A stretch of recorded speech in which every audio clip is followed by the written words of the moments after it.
Swiss are in possession, but they still haven't got past the edge of their own penalty area. They will now. Share. It's a lovely crossfield ball. It's pinged it from the right corner of the penalty area right out to the left-hand touchline with pace and accuracy. Xhaka gets it forward. Dropping back to meet it, Dan and Doyle. Doyle out towards Abisha. Abisha for Xhaka. Xhaka near the edge of the centre circle. Remember Foiler in the centre circle as he picks up possession. Still no sign of any movement on the England bench. 74 on the clock. Xhaka coming forward again. Just pops the ball to his left-hand side for Abisha. Gets the return pass. Kanji can come forward. Can he get into shooting range? He can't, but he can feed Cher. Cher with a drop of the shoulder beats his Newcastle teammate Kieran Trippier. Then a good ball in from Ndoye. It's tapped into the far post. It's Embolo that gives Switzerland the lead. And that might be the moment. On a day when chances have been few and far between, it's Murat Yakin's men that strike first. And England, for the second time in 6 days, find themselves in the final 15 minutes desperately searching an equaliser to stay in the competition. 1-0 Switzerland. Eza to Jude Bellingham again. Bellingham sending it square across the edge of the penalty area for Declan Rice.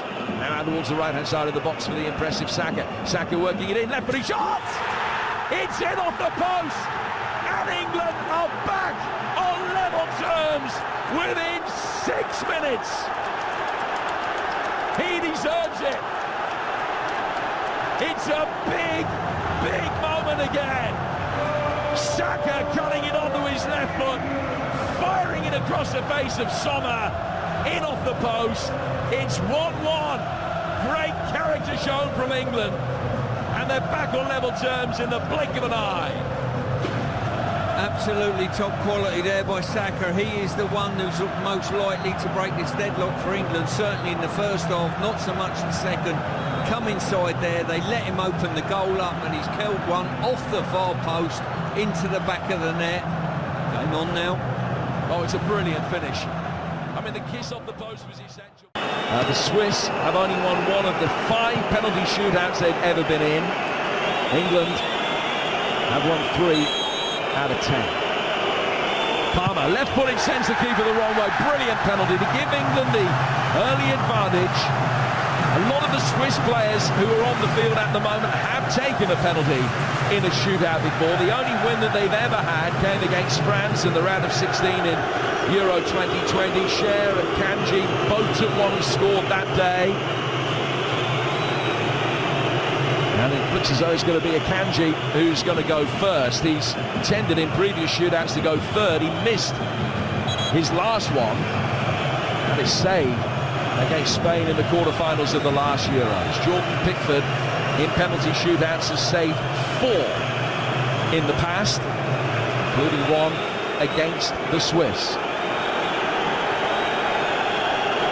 It's Dermich who saved one that day. He's not playing today. So Akanji to tie this up at 1-1 after a penalty apiece. Pickford bobbing up and down on his line.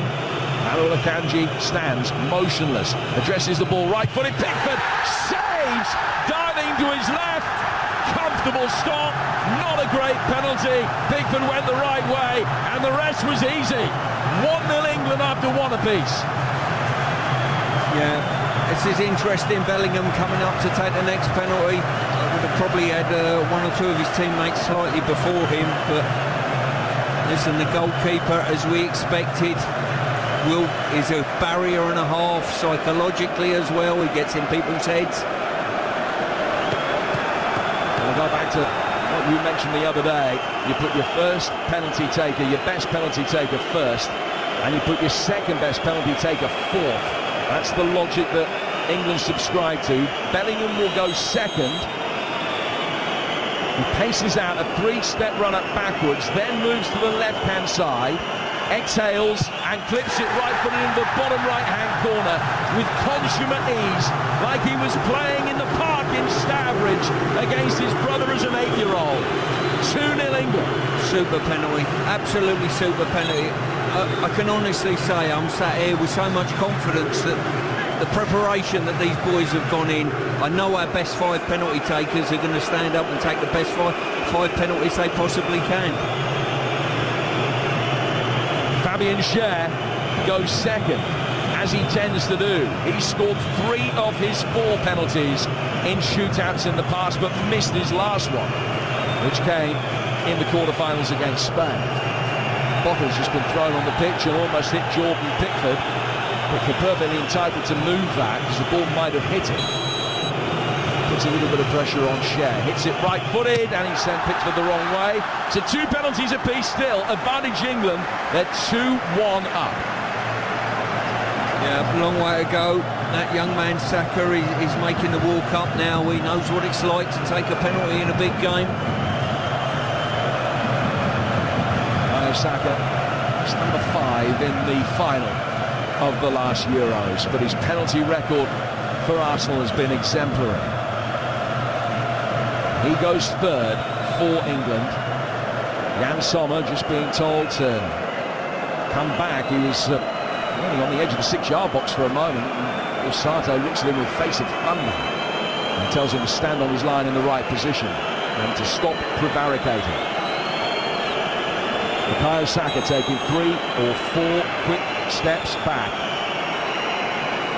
Knows what it's like when this moment goes wrong. But exorcises demons brilliantly. And he just slots it into the bottom right-hand corner, and you more than anyone will know exactly what that means to him. You're absolutely right, Jim, and to be honest with you, I'd rather be down there with him taking a penalty than up here. I feel more nervous than ever I did when I took a penalty for my country, and credit to him. Listen, absolutely fantastic penalty, and it puts us a step closer to that semi-final. So it's 3-1 England at the moment, but the Swiss have a penalty in hand. Xherdan Shaqiri comes to take it. Lovely moment there. Stones walk for 25 yards to greet Saka as he made his way back and embraced him. Here's Shaqiri then against Jordan Pickford, and he very nearly saved it, but he squeezed it in. Hit him with enough power to beat Pickford. And Shaqiri, who hit the frame of the goal towards the end of normal time, makes it 3-2. And now to back up what you were saying about putting your best penalty takers first and fourth, here's Ivan Toney. This is what all the rubbish about penalty taking is a lottery. They've done their homework. There's people down there in the huddle that I know have put so much work into this. Your best penalty taker takes fourth. This is the most important one. Ivan Toney, do what you do for Brentford, for England. Toney has spotted the ball down. We've seen this routine so many times. 3 steps back. Sommer standing motionless on his line. Toney scores. England are on the brink of the semi-finals. He hits it right-footed into the bottom left-hand corner, and then urges the crowd to give him some volume. England are nearly there. They've scored 4 out of 4. And if Jordan Pickford can save the next one, England are in the semi-finals. Penalty shootout victories, so rare and isolated over the years. Switzerland, the side that England have beaten in the shootout before. Can they beat them again? Next man making his way forward is Burnley's Zeki Amdouni, and he looks nervous. And he spots the ball down. Pickford stands, hands above his head. Is this the moment that takes England through to the last 4? Amdouni right-footed, pretty much down the middle as Pickford dived to his left. And they live to fight another day. But it's still advantage England. And if the next one goes in, England have won. We've seen successful penalties from Palmer and Bellingham and Saka and Toney, and now it's Trent Alexander-Arnold to win it for England. This was the late sub, Jim. This is why they brought Trent on, for this moment now. Please score. England's history littered with penalty shootout heartbreak, particularly in quarter-finals, particularly in this competition. Trent Alexander-Arnold against Sommer. Not this time! Not this time! England win on penalties. A quite magnificent shootout. 5 sensational, crisp penalties that propel England through to another semi-final. It isn't home time yet. 10 minutes from time, in normal time, England trailed. They equalised, had one moment of riding their luck in extra time, but there was no luck in the shootout. 5 brilliant penalties, 1 Pickford save was all it took, and England are in another semi-final. The dream lives on. It absolutely does. I was absolutely sick with nerves during that. No need to be. England right on top of it. And if you've been listening to TalkSport this week, if you've been listening to our shows in the evening, if you've been listening to Stuart Pearce, you would have been able to predict exactly what was going to happen with that penalty shootout, because he gave you all the inside info you needed, and it absolutely went to the very letter.